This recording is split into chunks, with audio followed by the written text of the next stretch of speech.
Alright guys, welcome back to the garage. It's been quite a while since I posted a YouTube video, and this was going to be very lengthy. There's also going to be a TikTok to this that's going to be pretty lengthy as well.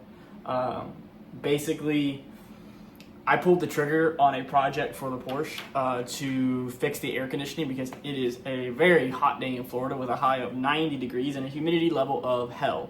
So we're going to be fixing the air conditioning in this car so that way I could drive it all year round, because during the summer months, even with the windows down and the sunroof off, it's still extremely hot in the car, especially at idle. And with it having a black interior, it's very difficult to get comfortable in the car for long distance driving. And eventually I want to be able to do that, because where I live in Central Florida, to get to anywhere is an hour and a half drive.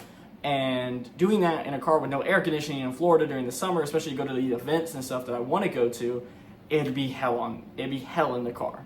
So basically what I did, and I'll go over and I'll show you everything I did and I'll break it down for you.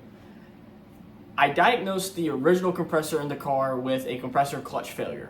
Basically, that no matter how much power I applied to the compressor clutch solenoid, it never engaged. And it was missing wires, and somebody had messed with the system previously and clearly did not know what they were doing correctly. So I've had to go and basically figure out what happened to this AC system, when it was fixed last, and what happened to it. Originally, what I was told when I bought the car is that the AC system had never been worked on in the entire history of the car, right? Nobody had ever touched the AC system. I come to find out as I start going through the components of the AC system that was a complete lie to me. Somebody has touched my car's AC system. They had already converted the car to 134A instead of R12, the original refrigerant in the car. The compressor that I pulled out was stamped with a Ford production stamp, and it had a Ford part number. I was able to find this Ford part number and cross-reference it with a Nippon Denso 10P15, a late model compressor that was in a lot of Fords and in some industrial equipment, including tractors. Meaning that it was likely possible that somebody a long time ago, back when probably 134 first came out and the car needed to be updated to it, they took it to the dealer and the dealer did it. Now, I'm not saying that the dealer did it wrong, but somebody at some point touched the system after the dealer did it, or some mechanic shop did it, because the wiring for it had come apart. Not to mention, too, the ground wire for the compressor clutch solenoid was completely snapped in half and was barely hanging on by electrical tape. So, with all that being said, I said, screw it. I tried to buy a 944 compressor because I assumed no matter what year 944, no matter what year 924 you have, from doing my own research on forums and reading about it, most of the AC systems were the same, especially the compressors. The only difference was where the high and low side ports of the compressor were. Some had it on the rear, some had it in the middle, and some have an extension plate that combines both into basically one big giant fitting. With all that being said, I bought a 944 compressor, and I'll show you. It's already taken apart because of my stupidity in trying to fix it and work around it. But here you go, 944 compressor. You see the high and low side fittings are in the rear here versus where the clutch solenoid and the pulley and everything else would be, and the clutch would be sitting here. This will not fit in this car because it has the wrong fittings. I'll show you why. This is the original compressor that I pulled out of the car. As you can see, it has a bracket up top to combine the high and low side into one giant fitting where you put two different attachments for the hoses that go on here. My original plan, ladies and gentlemen, was to take the clutch solenoid off of this one, put a new one on, and go from there. That did not work. Because this is not an original Porsche compressor, the 944's compressor components did not fit this one. And I cannot find any 924 compressors or any Ford model compressors of this same year with the same clutch solenoid. I've contacted Ford. I contacted them. I talked to the parts dealer. I've talked to the actual Michigan Dearborn plant. I have found a way to call them from one of my Ford dealers, and I got on the line and I was on hold for an hour and a half waiting to talk to somebody at the Michigan plant. I gave them the part number I had, and they couldn't find anything about it except that it was the only part number coming up for them was a 1969 Ford Thunderbird. Way too old for what I'm looking for. So I said, screw it, whatever. I started looking at compressors online. Now, you can do your own research on this, and I highly recommend you do if you want to get a 924, 944, or any of these older cars. And it doesn't matter if it's a Porsche or not, any older car. Parts are going to be more expensive. Parts are going to be a lot harder to come by, let's put it that way. One compressor for this car, on average, goes from $500 to $700, depending on where you're buying from. And it's so outrageous that they're charging this amount of price for a compressor. I couldn't do it. So I racked my brain. I went through all types of forums. I went through every piece of the internet I could find. I was trying to buy parts from Europe directly, which were more expensive in shipping than it was to just buy one locally, I guess, and have it shipped here. I checked junkyards. I checked all of Central Florida. I went on Facebook Marketplace. I went on Craigslist even. That's how desperate I was. And nothing, not a single thing could be found. And when I did find parts cars, they had already been taken. And when I did find one parts car that had it, the guy didn't speak any English. So I really couldn't communicate with him, and I just ignored him the rest of the time and just said, screw it. That's my bad. I don't really speak any other languages but English, because I got a D in Spanish, because I shut my mouth and agreed to the teacher she'd let me pass if I just shut up. So, yeah, there's the story of what's been going on for the past week and a half. Now, the car has been sitting on jack stands for about a month. It's been about a month that she's been sitting on jack stands waiting to get a component in. So yeah, I bit the bullet. I found a part on eBay. And I want to give a big shout out to Mr. Zhang over in China. He works at a company. I found him on Pelican's parts forums, and I was chatting with him. He sells third-party components for cars, especially older model cars. He was able to hook me up and get me a very good deal. So I definitely recommend you check out his eBay page. If you have an older Porsche, he has a lot of parts on there that his company manufactures and makes over in China and ships here. Now, with these new tariffs coming in, I'm not even going to get political because that's going to be a longer video. These new tariffs coming in, they may increase their prices. I was able to get my compressor for $285, way under the $500 to $700 average. And I have it here, all the way from China. It's my new compressor, right here. So what I'm going to end up doing is I got to go out and I got to get some PAG 134 oil. I got to fill this with oil, the right amount. I think it's like 6 ounces for this compressor. Take these off, take the plate off the old compressor, put it on here, wrap everything up, and I'm also going to have to do some wiring as well. So I'll show you guys how to do that. I'm going to have to strip one of my 12 volt power supply wire. I'm going to have to strip it. I'm going to have to use a butt connector, and I'm going to have to electrical tape a new this connector here to that new butt connector so that it stays connected and no water gets in, because I don't have an original connector anymore. I could splice a new connector in and I could splice it, but for me personally, I just want to make sure this works at this point. I'll probably go back and do that at some point in the future when I have more time and care. But right now, I'm just too excited to get this new compressor in, because if I can get AC in this car, it changes the whole game of the way I think about this car and how much I can really drive it.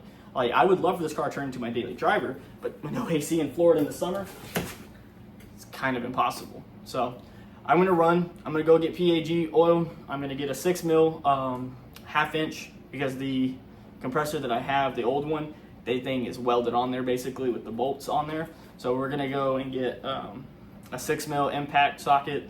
That way I can take it off, and then we will get into the install. And I have a phone mount now, so I have a tripod, so I can actually position you guys and get you guys in good views and stuff and see what I'm doing.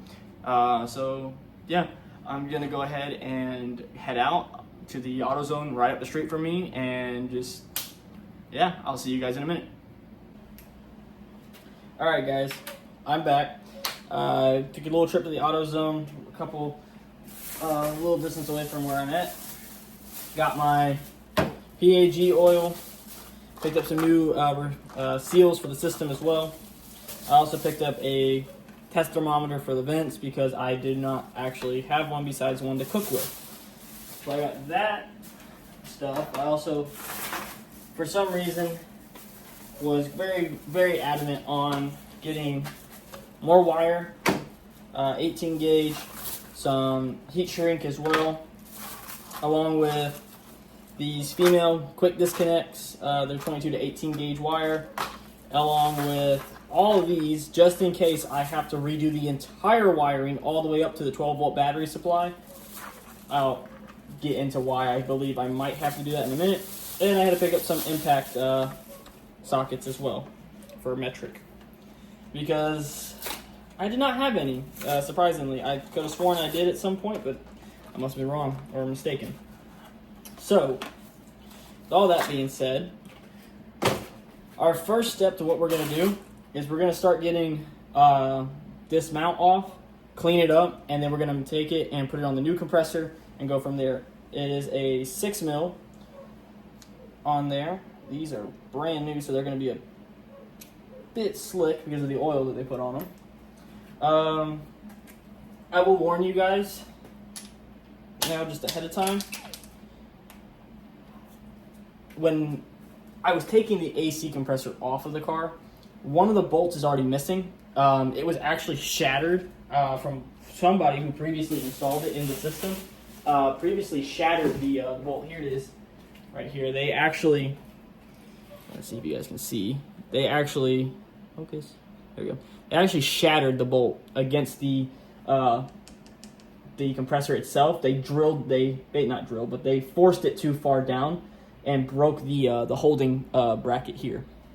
So we're going to put a new piece of hardware in as well. I have a few spares of those laying around just from other cars and other projects I've been working on.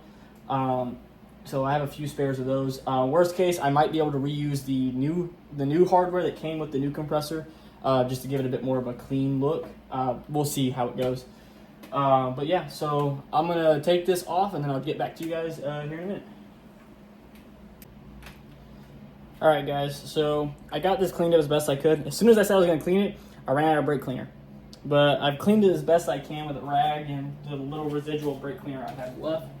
I want to give another shout out to Mr. Zhang. I know I keep saying that, but I didn't realize he was going to send me new seals with the compressor. And the compressor appears to already be oiled, but I'm going to oil a little bit more just to be safe. I'm not saying that he didn't, but I'm also stating the fact that I just want to be cautious. You know, adding a little bit more PAG oil may not be bad.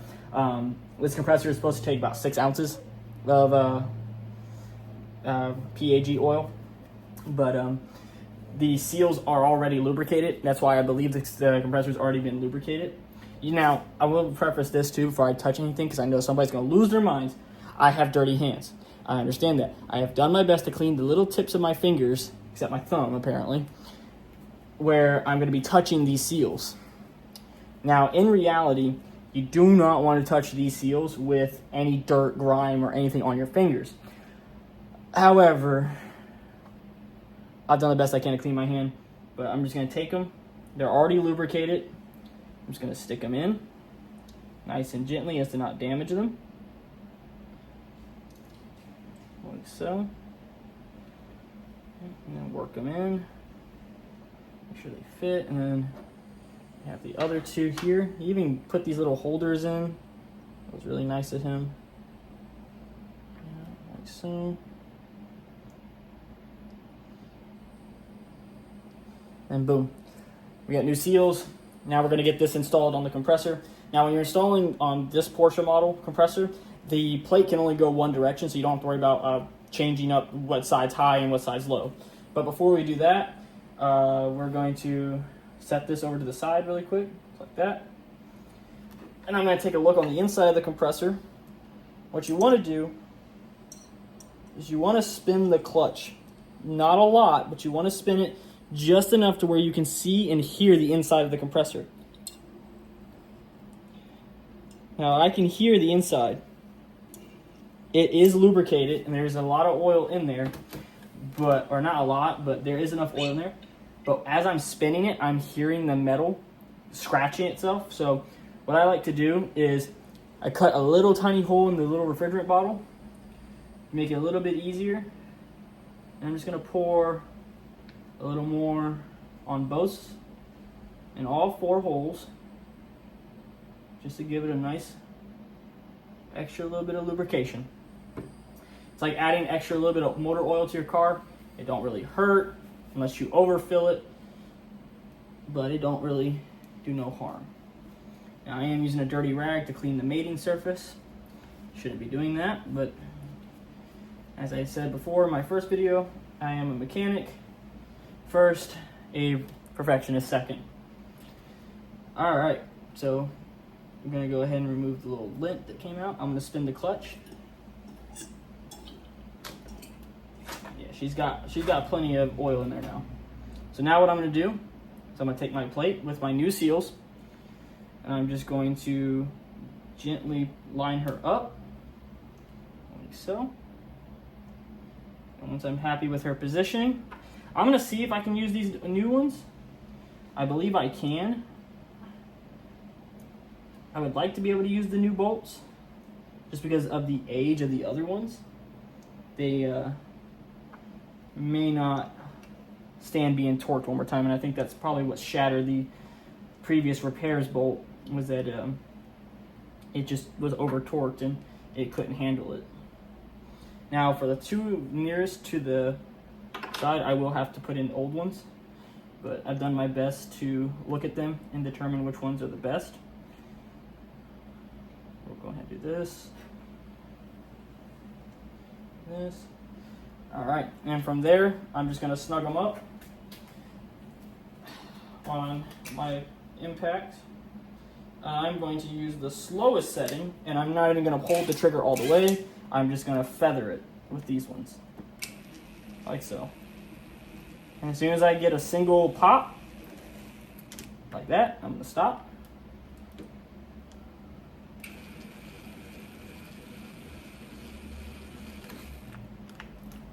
Like so. Do this one again. Yep. Alright. Now from there, these are 12s. I'm going to use an electric ratchet. I'm going to set it to tighten.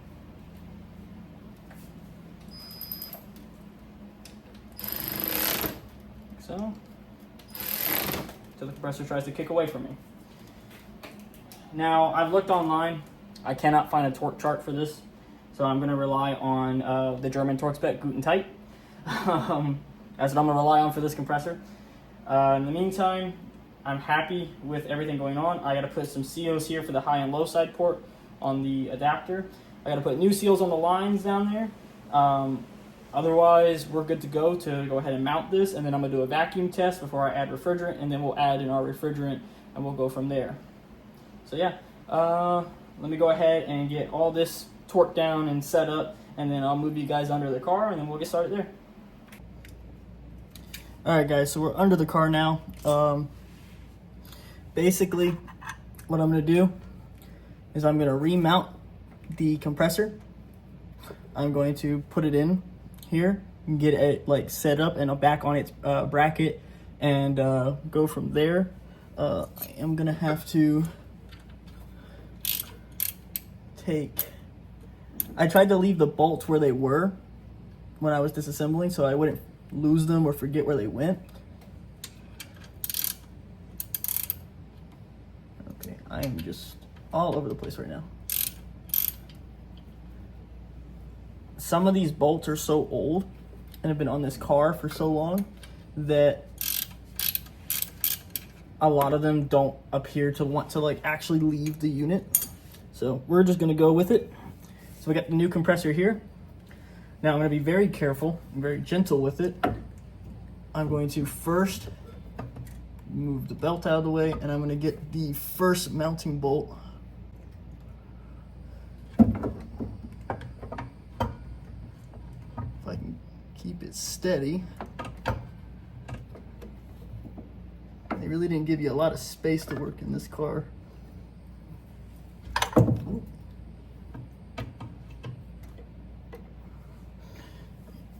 Grab my wrench and see if I can. Whoop. Okay. All right, hold on. This ain't gonna work like this. All right. Let me get my ratchet and my socket, my extension. We're gonna go back in for another shot with it. See if I can go ahead and get it staged like so, and that way when I go to put it on, I don't drop this damn thing on me. Just trying to be careful with it 'cause it's like a baby. You don't want to drop a compressor because you could damage the internals like the wobble plate and stuff like that.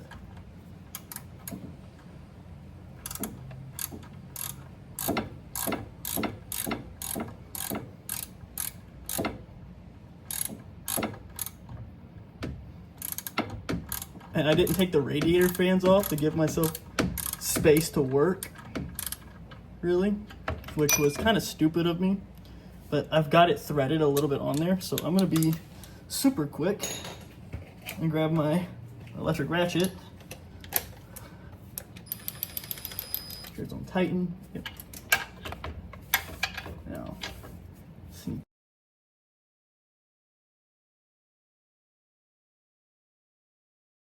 And I just want to get it to where it's snug back up on there. Because the way this car works, right?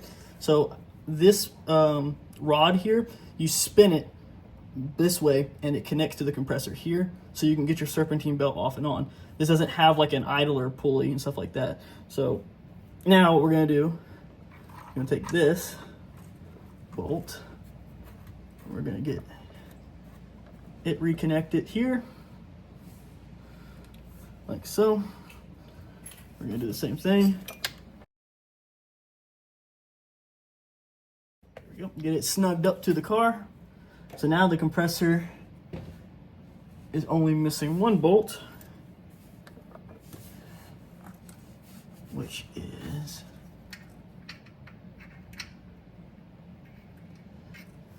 oh, it's not missing anything. Okay, we're good. All right, next is getting the lines back connected. So these lines here that I got hanging, put new seals on those, reconnect them up to the compressor, reattach the serpentine belt, and then start doing our wiring job, and we're almost done. So give me like 2 seconds to get the right fittings, or not fittings, but the right seals for those, clean them up, and then I'll be right back. All right, guys, so here we go. So we know that this one is gonna go to the bottom, and this one's gonna go to the top. Or this one's gonna go to the bottom, this one's gonna go to the top, my bad. So we wanna just get it positioned, try not to damage the new seal. And I'm getting dirt all in my eye. Lovely. And then we're gonna put our bolt in, and then we're gonna start threading it in. Now you wanna make sure when you're doing this, you're not damaging anything. So that's why you see me tugging down on the line, because I'm trying to basically position the line so when it does start getting snug, it doesn't slip out of its little slotting, like so. Keep going, keep going. All right. And from there, I'm gonna use an electric ratchet. I'm gonna give her a little snug up, like so. And I'm gonna clean off the excess dye leak that just came out when I did that. All right, now we're gonna go for the top one. Same concept applies. Getting dirt all in my eyes. Grab our bolt. And we're gonna start just slowly threading in the top line. You can see I'm getting resistance here, so I don't like that. I'm gonna back it out. Reposition. I don't want to cross thread, I don't want to go in sideways, I want to go in flushly on the compressor mount. All right, and now we'll just go up in here.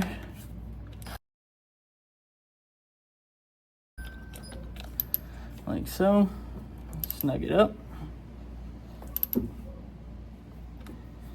we'll check out this one again to make sure it's snug. Yep. Like so. All right. Now what we're gonna do as well, because I did put dye leak in here, we're gonna keep cleaning around here just to ensure that when I do go to check the system, when I start looking for leaks and stuff, if it does have a leak, I'm not getting fooled by my own mistake of not cleaning the dye leak, so I don't recognize it and go, oh my God, it's leaking. So that's just me knowing myself. So I'm gonna go ahead and clean up all my dye leak equipment stuff. So this is the new connector here. We're gonna run up right underneath here, and we're gonna run up to the top side 12 volt supply, where we will do our new wiring job that we're gonna have to do. But for the meantime, what we are gonna do is we're gonna get our belt put back on. I'm gonna tighten this up and it'll move, and it'll actually swing the compressor. All right guys, so we are back up top. I've got the lines hooked up, so we know everything's hooked up down there. We know everything's hooked up here. I've opened all the taps. So now what we're gonna do is we're gonna kick on our vacuum and we're gonna see what happens. All right, so the system is now vacuuming. It's holding a vacuum. It's gonna keep going, keep going, keep going.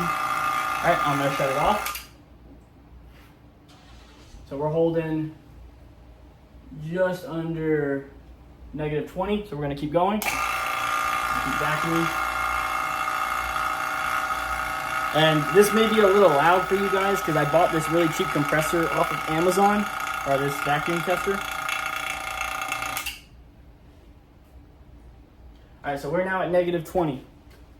I'm gonna leave it there the entire time we're doing the rest of the repair, and we're gonna come back, and if it moves any slight, I'm gonna take a picture. If it moves any slight bit, we know we have a vacuum leak, which means that we have a leak in the system. So I'm gonna go get set up for my wiring, and we're gonna do that together while this stays vacuumed, and we'll see how we go.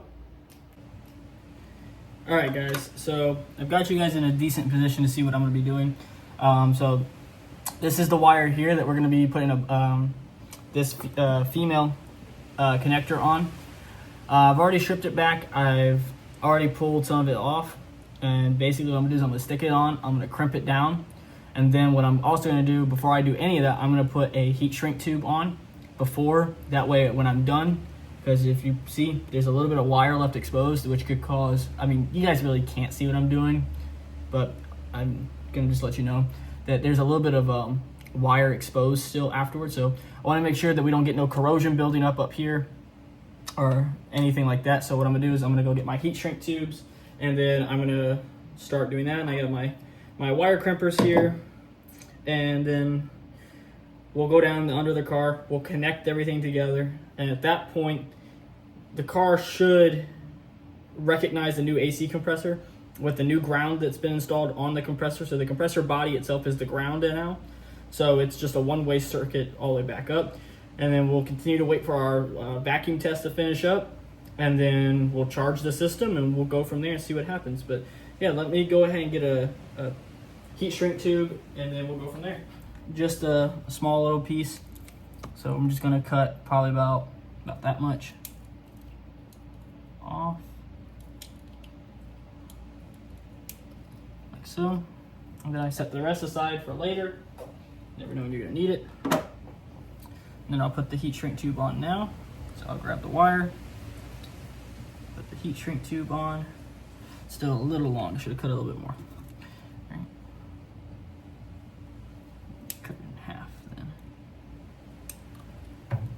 So, because I don't need a lot. Just need to be able to see how much is going to be exposed. All right. So then we'll stick this on like so. You want to make sure this fully seats inside your connector. So you want to make sure that when you stick this in, it fully seats. And then you want to grab your wire crimper, and since this is insulated wire, you want to use the insulation part of your wire crimpers. You just want to try to grab it as evenly as possible. And then you just want to, I've slipped it out. I always do this when I'm wire crimping because I get nervous, because I hate doing this, because this is like the worst fear for me, is that I mess this up and it disconnects again. And then I gotta start all over. All right, so now it's fully seated in there. You just wanna give it a firm squeeze. Like so. Now my wire crimping skills suck. I will tell you right now, they suck. I am no electrician. But you want to give it a small tug, not heavy. Don't try to rip it off, but like give it a nice little tug. Make sure it's not going to go nowhere. If it's bouncing down the road, or something pops in the engine bay and it goes boop, it's not going to just snap it off. All right, so that's good enough for me. So now what I'm going to do is I'm going to drop it down after I put this heat shrink. I'm going to get a heat gun heat shrink it up, and then I'm gonna put electrical tape around it anyways, just to be 100% certain that this is not gonna happen. But what I'll do is I'm gonna do that. All right, guys, so it's now day 2 of the AC repair. I had to stop last night because I ran out of refrigerant. I put like 19 ounces of refrigerant in the car. My dynamic pressures, I was getting like 20 to 25 psi on the low and like 150 to 175 on the high, with an ambient temperature of about 90 degrees in the garage. So I know that it can get colder, right? I know that the AC system is not charged. The proper like diagnosis for this situation would be that the AC system is working. It's just it doesn't have enough refrigerant. So I'm gonna add more refrigerant now, and we're gonna hopefully get colder vent temps coming in. One thing too to note as well is that the system itself seems to be, the low pressure switch seems to have been bypassed at some point underneath the driver's footwell. Somebody did some wiring a long time ago.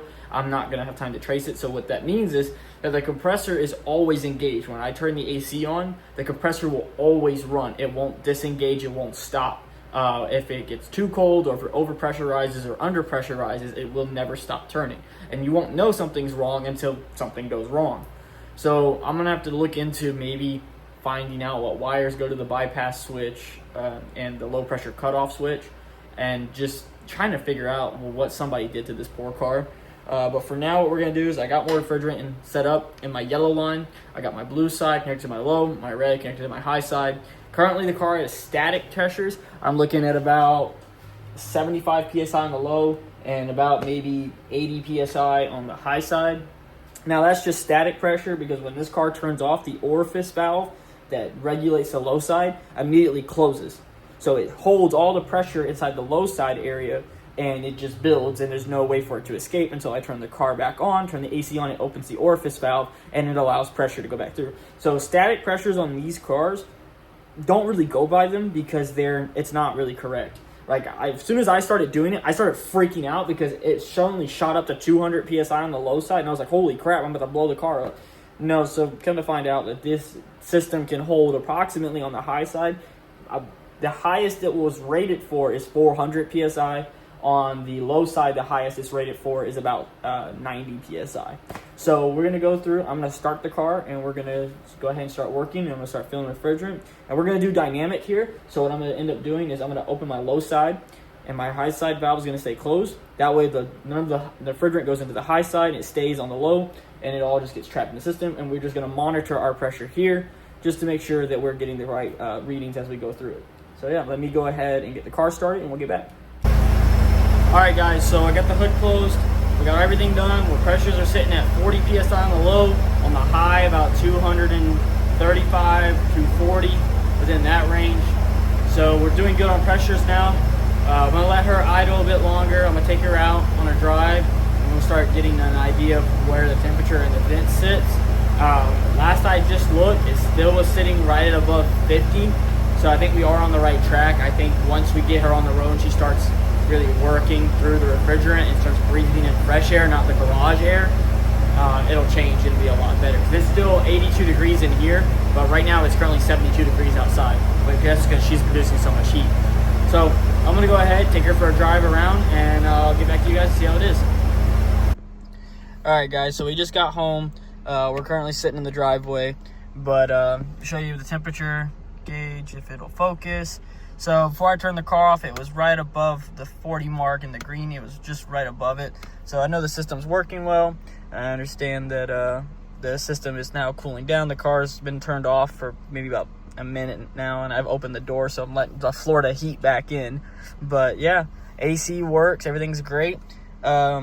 Ignore what's going on down there. That's a video for a later day, and along with a few other things going on in the dash. But yeah, as for the time being, though, I'm happy with the report that we have air conditioning in the Porsche. And yeah, so now the next biggest things are going to be some more cosmetic work. Some more wiring's got to be done, and a few other key little things have got to get done. But yeah, let me get the car all cleaned up, and then yeah, we'll kick off from there. Alright guys, so we're done. That's the video for today. I hope you enjoyed watching it, and I hope you enjoyed seeing the struggles of me fixing a system that is, so old, and I have no idea on it and the condition of it because I was lied to so many times by the previous owners of the vehicle. But anyways, if you can, please like and subscribe. If you like what I'm doing, drop a comment on what you want to see next, or if you have any questions for me. I'm more than able to answer most questions when it comes to automotive issues or when it comes to anything about that Porsche. I have a few more video ideas coming out in the few coming days. My upload schedule is very sporadic and random, so I'm sorry about that. But yeah, don't mind me. I'm just trying to do my best with the car, and getting parts and stuff, it takes forever. I mean, just to get that 944 compressor took like 2 weeks from when I ordered it to when it got here. So it's been a little while for me to get all this completed. It's been about a month and a half of a journey for me. So I appreciate you guys stopping by, and if you watched to the very end, because I can see my analytics and I know who you are, thank you.